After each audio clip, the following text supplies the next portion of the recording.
and it was very overwhelming that people said training. So we thought we'd throw in recruiting, because that kind of leads up to training. For the substitute teachers for this next year, we're kind of in the midst of all of it right now. It's a little bit of a mess, and it may seem like we may never get to the end of it, but there are some signs maybe that we're coming up to that corner that we might turn soon, and that's good. But I know a lot of people are probably working from home. So we had a little poll that we were going to do. I think Jessica's going to help me by putting that poll up for us. We wanted to find out what you're doing as far as working from home. Have you adjusted? We've got some fun answers here, and you can take this poll and let us know how you feel about working from home. Is it delightful? You want to go back to the office?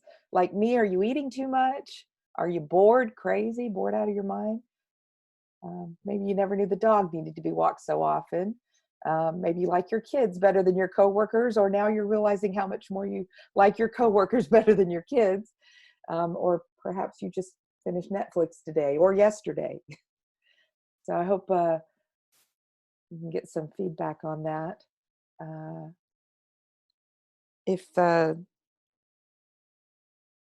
I don't know, what do you think, Jessica? Is that enough time for everybody to answer that? Yeah, sorry, it takes me a minute to find the mute button. We'll give it a second or two more, and then I'll end the poll. Hopefully it came up okay. This is my first time launching polls, so if it's not working, be sure to let us know in the comments. Yeah, I think last time there was a person or two that wasn't able to use the poll, and I'm sorry if it's not working, but oh, there is a bottom, yeah, there was a bottom section to the poll, just how you were supposed to rate how well you were doing with it. Let's see, it looks like it was a tie between the people who are eating too much and want their office back. That's interesting. Oh, there is an other on there at the bottom. I hope maybe you want to let us know what your other answers are. Those of you answered other can put that in the chat for us, unless it's a little too personal. But as far as the rating of working from home, it looks like a lot of you are doing well with that. You like it? That's good. I work from home all the time now, so it's not because of the virus or anything that I'm having to do that. Oh, it looks like there's some that are still in the office, some where the department's still going to work. That's great. I talked to someone yesterday. They said 1 day a week they still go into the office, and that's nice, because then you have everything available to you. I know that's a good thing. So so let's go ahead and get to it, though, with our webinar. Can't keep having too much fun. We are going to talk about recruiting and training, and these are the folks that work here at STEDI. I'm right there in the middle. Jessica, who you just heard, is there on the left. Sam, right next to me, is our VP of Sales and Marketing, and then Jeffrey Smith at the end is our President, CEO, the man behind it all. So we're glad to have. I think everyone's on with me today, although I'm not sure who you'll actually hear from. Everybody has a chance to pipe in if they need to. We'll see how I do on my own. And this is another must participate webinar. We hope all of you will take part in it.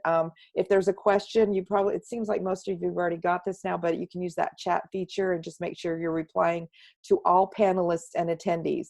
I was messing up on that a week or two ago and had to really get my act together. So I'm glad I'm on this end now, and Jessica and Sam are helping with the answering questions. But once everyone's finished with this, you can actually copy the chat for yourself, and I believe we'll be able to make it available on the recording that we'll have on our webinars page on our website. So we were able to include the chat last week, and we can do the same this week. We are talking today about recruiting and training. Let's start with recruiting. With recruiting, the most important parts of it, or aspects of recruiting, are finding the right candidates. You've got to make sure that you can find the people you need. Then you need to market to them the right way, and a lot of that is advertising.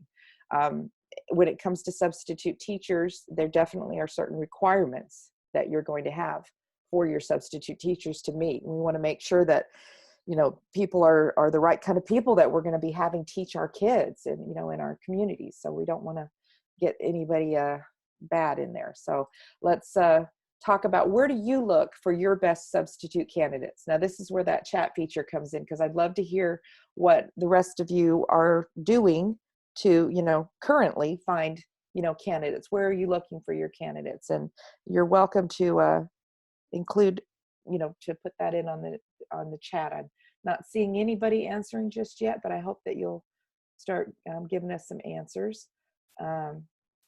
Where do you look for your best substitute teacher candidates? And I see, yeah, job fairs, job postings, word of mouth, parents. You'll see those are some of my ideas too. We've got, definitely some people, and it kind of depends on where you live sometimes as to who is more available to you. Parents are a really good place to go. College students, because they're usually looking for something that they don't have to do every day. They've got to be in class part of the day. Oh, I see grandparents on there, and that's a good answer, because grandparents are probably just as good as parents, maybe have more free time because they're retired. And that's the next, retired teachers. That's really important. You'll see I've got retirees. And then any kind of part-time employees, somebody who only has a part-time job where they've got, time free during the week that they could also, give you a day or two at your schools, and then you definitely have that. We're also going to talk more about how I've got some things listed here, flyers.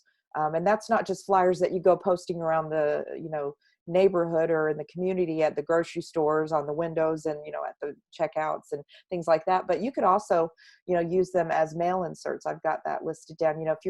If you're perhaps sending out report cards to your students, or there's something else you need to send them, tickets for something, or just any kind of mailing you might do, definitely include something in it, a little insert about needing substitutes for your schools. Of course, the signage isn't always just the little flyers that you might post around town. You might actually do a big billboard somewhere, or have people put signs in their lawns, the same way political candidates might do. So definitely something that you can do with that. And then, of course, your PTA meetings, that's how you're going to get to the parents, is by going to the PTA meetings and letting people know there. Social media, of course, is the biggest thing these days, and you can use that. You might reach more people that way than any other way. What kind of advertising are you finding most useful? I see some people they're posting it on their website. And I know that because I spend a lot of time on your websites looking to see what you guys are doing with, training your subs, finding subs, whatnot. So I see those postings on your sites, and I'm always happy to see that. I see Amy says that they use social media, and that's good. I'm not as comfortable with social media as some people are. Maybe younger people are better at it than me. I don't know, but I am getting a little bit better with the social media. So those of you who use it and use it well, I applaud you.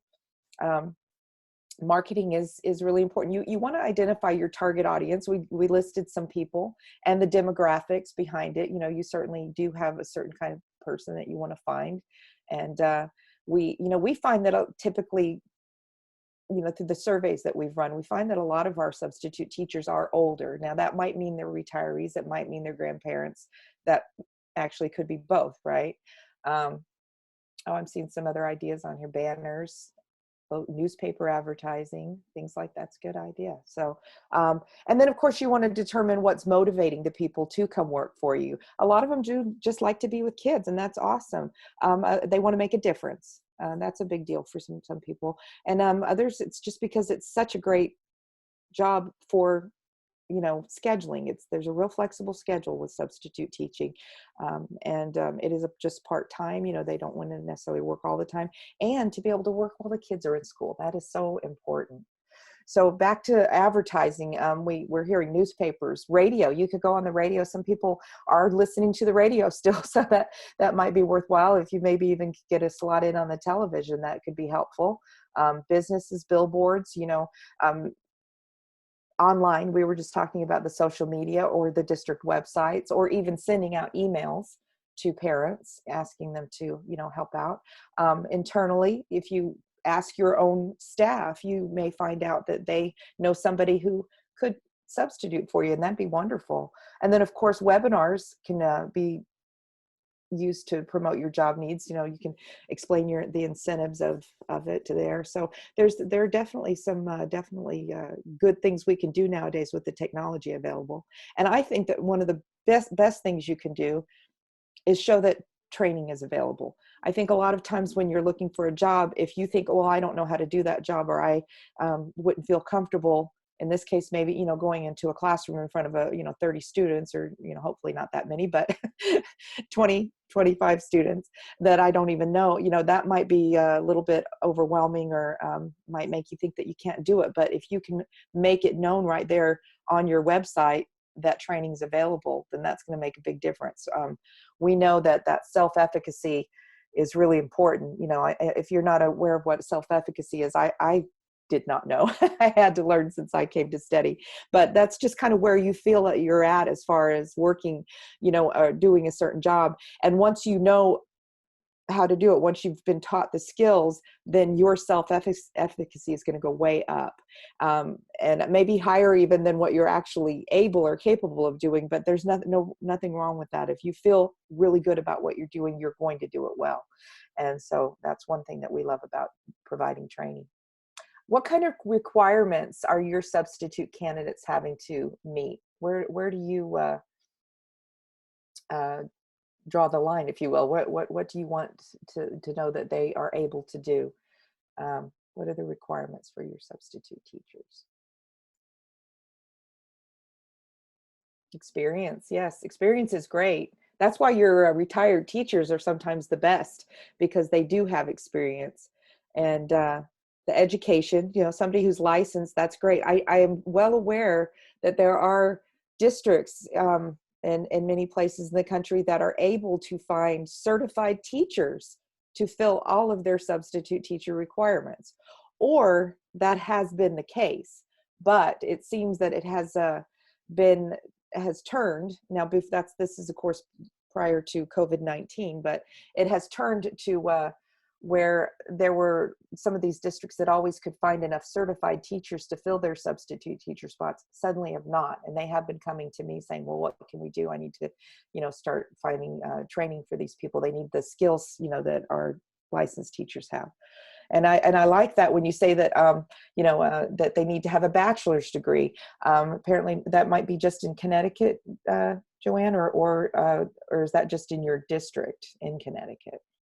Maybe the whole state requires that. But, you know, I think that what I've seen is a lot of states are turning to emergency substitute teachers. And so they're requiring a certain level of certification, maybe 3 years, certification that will last for a year or 3 years, sometimes 5, depending on what kind it is, but that will allow those people to be able to go in and work as substitute teachers without a license or without a bachelor's degree sometimes. But we definitely want to make sure that they have some training. And so that's where, we're asking the district to provide certain things, like the application. You want it to be simple, something easy that's asking and, requiring all the important things. You know, I know that somewhere in there you're thinking, background check, fingerprinting. Yes, of course, those things are important. But it would be nice if the district could provide the training, or at least show that it's required for them. So that way the substitutes will, the applicants, I should say, will know that before they become a substitute, that there is training that is, going to be in place, whether they're providing it for themselves or if the district is going to provide it for them. So, an expectation should be clearly defined. I'm happy to say that most of the sites that I see, it is clear what somebody needs to have and do. So it looks like most people are definitely on track with that. One thing that I like to do is to provide incentives. I think that, especially when it comes to training, the incentivizing is a really helpful measure. Are there any incentives that you use? Oh, I see also that there's a district that provides a substitute teacher handbook. I do see those online a lot, that there are substitute teacher handbooks. I see in those handbooks a lot of lists of do's and don'ts. Those are helpful, but I am absolutely more a fan of training. So if you have incentives that you want to tell us about, that's helpful. And I can talk to you about what I mean. With recruiting incentives, of course, better pay is good. Reimbursement When it comes to training, I often tell people that there's some really good incentives, perhaps better pay. If you are looking to give your substitute teachers a better pay or a pay raise, excuse me, then this is absolutely the time to start requiring training of them. Just let them know you'll get that pay raise if you complete the training. And the training itself that we provide is $39.95. It's not even $40, and they'd make up the cost of that, in just a few hours of work, maybe, certainly less than a day. Their first assignment, they'd be paid back. Now, there are some districts that don't feel quite right about requiring their substitutes to pay for the training themselves, and that's okay. That's when I like to bring in the incentivizing thing. You can reimburse them, but do it when the training's completed successfully. And they can bring you their sub-diploma certificate of completion. And maybe you want to also include a number of assignments that they've completed for you. Because that's really helpful. I see on here somebody gives a bonus for their substitutes who work 5 days in a month. That's awesome, because that's really encouraging them to work for you. And that's part of the reason I think this reimbursement after assignments completed, again, that's encouraging them to work for you. There's no reason why you shouldn't ask for that. Of course, there's referral bonuses. Those are other incentives that you can provide with your substitute teachers, or for your teachers that refer a substitute to you. Of course, continued professional development is something I really am interested in, in promoting with every district. The substitutes can get that SubSkills basic training, but then down the road, it would be great for them to have continuing education the same way a permanent teacher would, so that they would complete refresher training, or what we call our advanced courses, and be able to cement better those skills that they've learned, and to add to them. And we're going to talk about that a little bit more. Tit for tat, I'm just saying that we have districts that will kind of do the tit for tat, that they'll tell the substitutes, if you'll pay for your training and complete it successfully, then we'll pay for the fingerprinting or the background check. So that's what I mean by that. So kind of if you'll ask them to pay for their training, you'll do something in return for them like that. So, because again, I know it's kind of a lot to ask the substitute to pay for everything, pay for the fingerprinting, pay for that. So it's good if you can incentivize it. So again, you asked us about training, and that's what we're all about. So we wanted to present to you today more about the STEDI Skills Training Suite.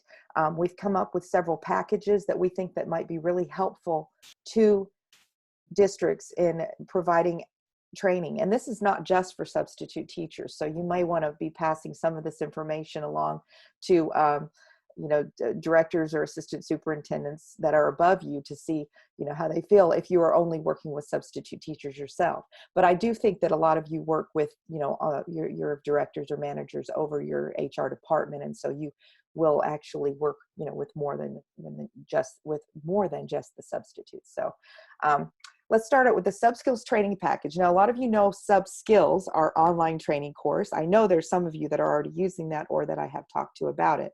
And that is our basic training. It's 8 hours on average, of course, and it's online, and it covers classroom management. As a matter of fact, I would say more than half of the classroom management, or half of the training, is classroom management training. And then we also cover teaching strategies, so that they can actually present a lesson the way the permanent teachers ask them to, or if the permanent teacher's been a little vague in the lesson plan, they'll have ideas on how they can present it. Also, working with students with special needs. We also cover very broad legal and orientation type of issues that need to be covered, and how to work with be more professional, or being prepared and professional in your job. So we cover all of those things in the training. There is a test involved, so that that you can assess how much they've learned, and they can earn that sub-diploma I mentioned earlier, showing that they've completed it successfully. So that's the SubSkills online training.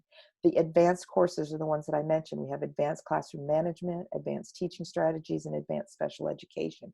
These are the things that are going to refresh what they've learned already in the SubSkills course. I have some districts that take one of these each year with their, the subs start out with SubSkills, and then the next year their second year of subbing, they'll do the advanced classroom management, the third year, the advanced teaching strategies, and so on. And, we want to make all of this available to you in one package. So we call that the SubSkills training package. So you'll have access for your substitutes for the online SubSkills course as well as the advanced courses. Whoops. Whoa, I went ahead of myself. There we go. So the other thing that we're offering is a ProSkills training package. In this case, you're getting all of that great, wonderful training for the SubSkills,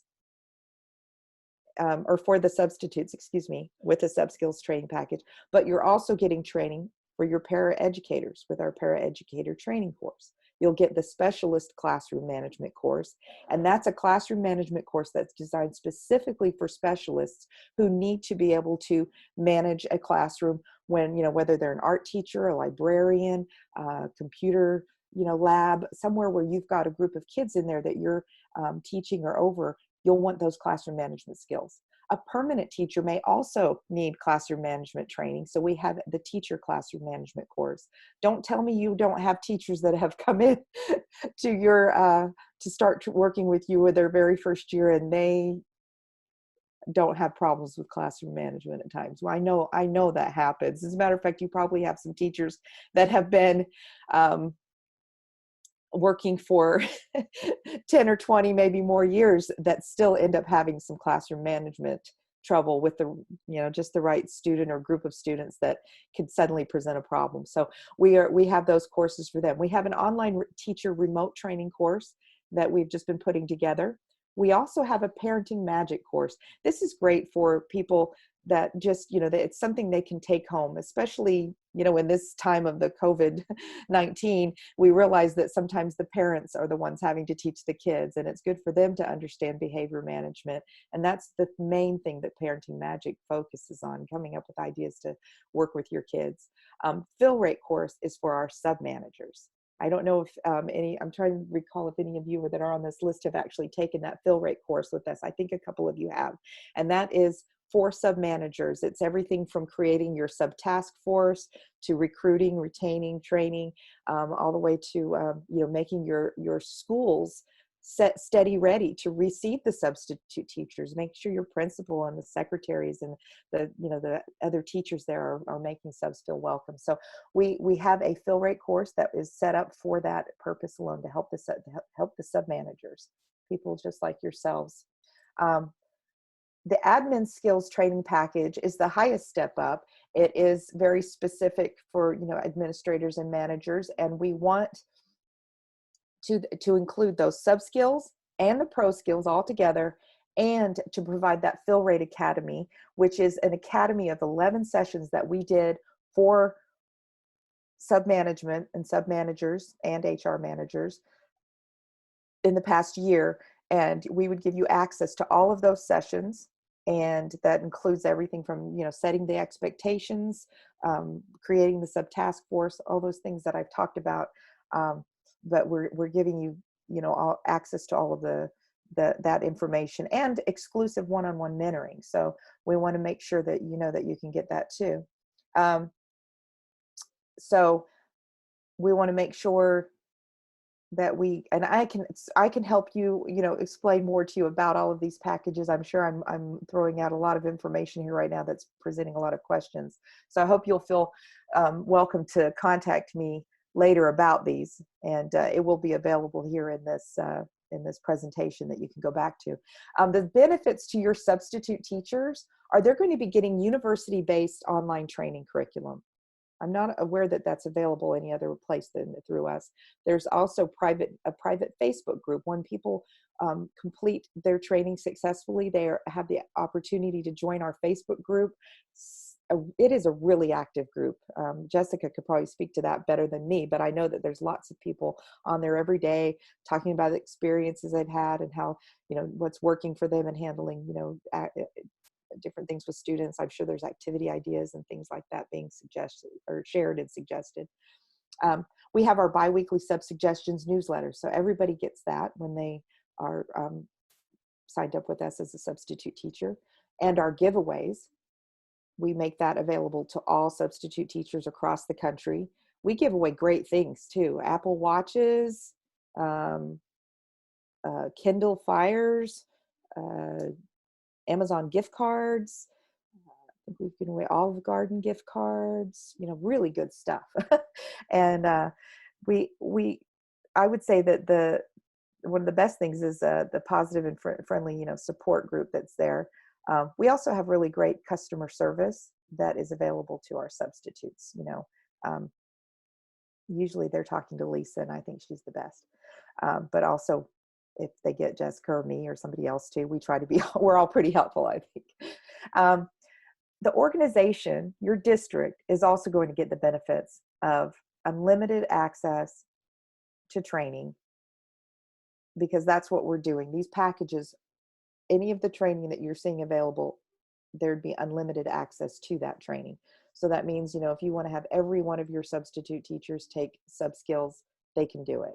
If you want to have every one of your paraeducators or paraprofessionals take the paraeducator training, that is possible. So that's what we're trying to do. Every one of your teachers in your district could take the classroom management for teachers course. So that's the thing, unlimited. But we also can provide registration for you, or excuse me, reports of registration for you, and how people, if they've completed it or not. We can do that on a weekly or monthly basis.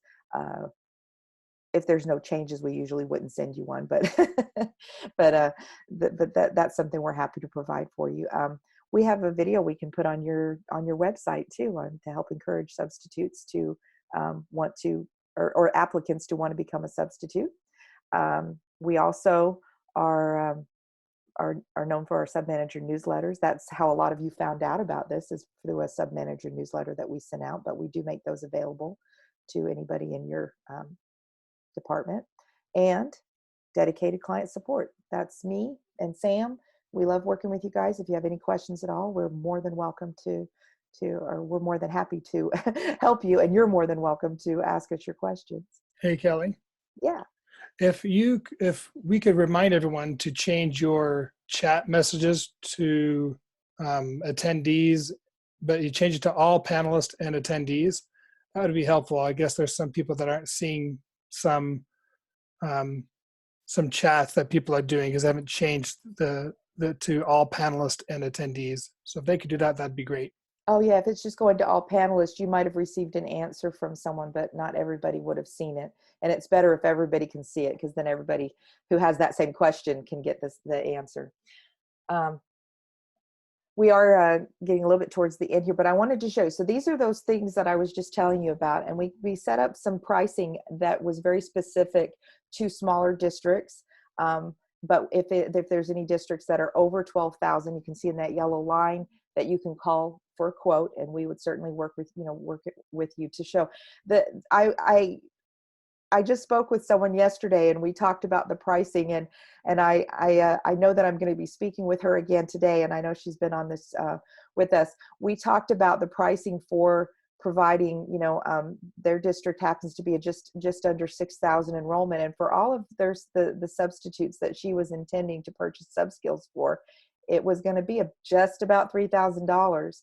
But now she'll see that, for that, that amount, $3,000, we could get not just the SubSkills training, but the advanced training as well available to them this year. And it was, those packages are annual packages. So you buy them for, a school year, say starting, from maybe July to July, or June to June. The sooner we can get you enrolled, that's when your year would start. But we do want to make sure, everything's available for your substitutes and your other employees, through the ProSkills to receive that training. And look at that, for that district I was just speaking of, that for less than $1,000, they could also not just train their substitutes, but train all those other employees that might need training, the paraprofessionals, the specialists, the teachers. So, and the sub-management receive that training too. I'm not sure if how many of you may have looked at different training things that we had available before, but the Fill Rate Academy alone is worth about $12,000 or $1,200 for an enrollment, and the fill rate course on its own, I believe, is like $300 for a person. But if you're, unlimited, that means everybody in your sub task force could participate in that. So we just want to make it available to everyone, and really kind of show the different trainings we have. A lot of these we've had available for a long time, but we just haven't had the means to promote them as well or get them into your schools. I know a lot of you come to us just looking to train your substitute teachers, but we did want to make sure that your substitute teachers are getting trained, but that we also make sure that training is available to everyone else. And we're known for our training, so we really think you should give it all a shot. It's kind of like right now you've just been having some ice cream, maybe just one big scoop of SubSkills ice cream, but let's add the nuts and whipped cream and of the advanced courses, and these ProSkills can be the cherry and sprinkles on top. But are there any questions that I haven't gotten to? It's hard for me to keep track of the chat as I try to do the presentation as well. Oh, let me remind you that our spring giveaway is happening right now. Your substitutes can go to stedi.org/giveaway and register to win. They only need to register one time. They will be eligible to win all of these great prizes. We give away thousands of prizes. Some of them on the lower end are just access to activities that they can use in the classroom, and some classroom management audio, I believe we still give away. So there's that. Also, we want you to show appreciation to your substitutes too, not just ours through our giveaway, but you as a district can go to our this link here, and you can download a certificate of appreciation to send to your substitute teachers. So we want to make sure that that's available to you. I'm looking at Felicia, I'm going to talk to you today, so don't worry, I'll give you a call. We'll talk about that. But her question was about how many does it include? It's unlimited. We are looking at unlimited access for the year for people. So we are trying to make it unlimited. And let's see, next week's topic. Does anybody have any ideas of what we could talk about next week?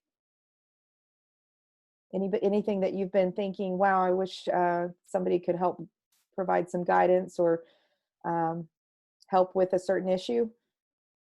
You can put that into your into the chat for us, some ideas.